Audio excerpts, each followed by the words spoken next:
In this video, you're going to learn how to gather student information that's really important to you. A lot of people don't know this function in eSchool, but actually there's a lot of information here. So the first thing you want to do is you go to your main page here with all your classes. If you notice, there's different tabs on top here. So you got this week's schedule, semester view, my students, and toolkit. You want to click on this my students button.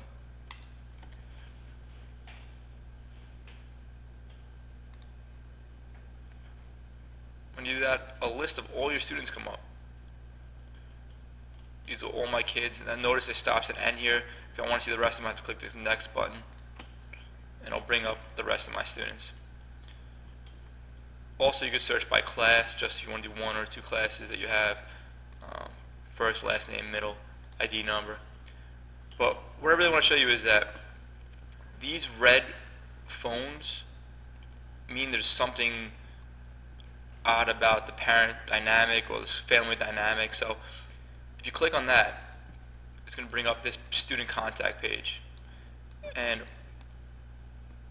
where you want to look is right here where this red arrow is. You see it says alert next to it. If you click on that, it says grandparents have custody of this child, order of protection against the father. If you click on the bottom one there, it says order of protection in effect until 8/29/2012, do not release the father. So that's really important information you want to know, especially if you're calling home, or if the father does come up and to see you, or maybe even open school night. It's a good thing to look at those red phones. Most people don't realize that that's there, but it is important.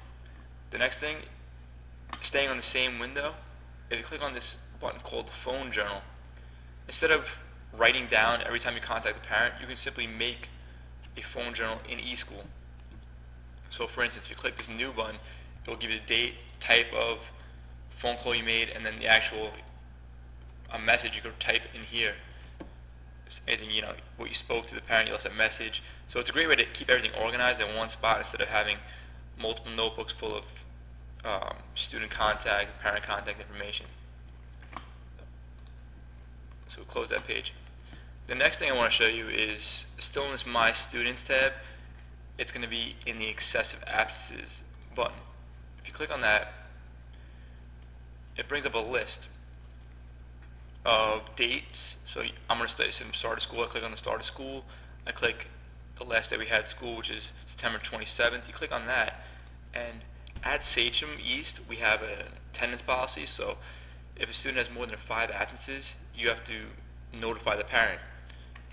So by doing that, I can actually, in this number of occurrences tab, put in how many absences I want to see. So I want to see 5. You can do it by class, but I'm going to keep all my classes in there because I want to see all my students who have more than 5 absences. You can take off tardies if you don't want those. We'll keep them up for now.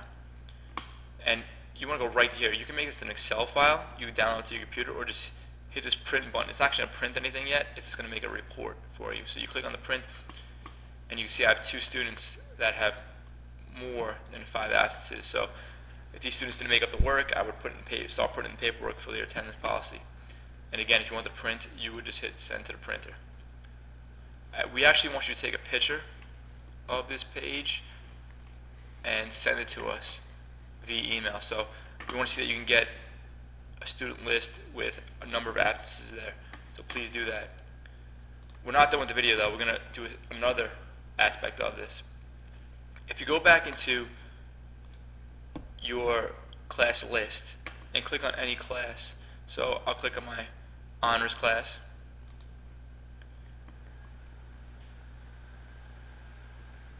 and then go to class roster.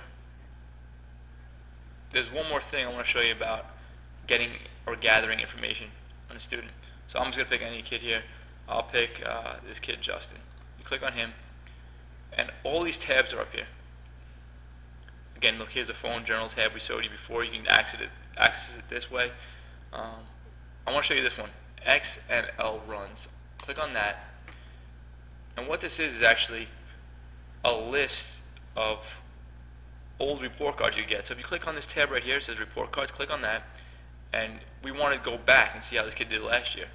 So I'm going to go 2012, 2013, click on that, and then you can click on what you want to see, what marking period. I'm going to click on this last one. I'm going to click this button, this little magnifying glass with a page there.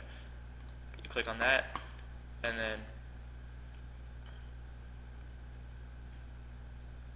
here you go. Here's the students 2012, 2013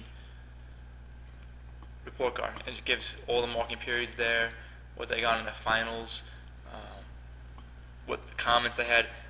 This is a great way to keep track of how your students are doing, if they've gone down, gone up, if they're in the right class, if someone, I don't know, could have made a bad recommendation for them.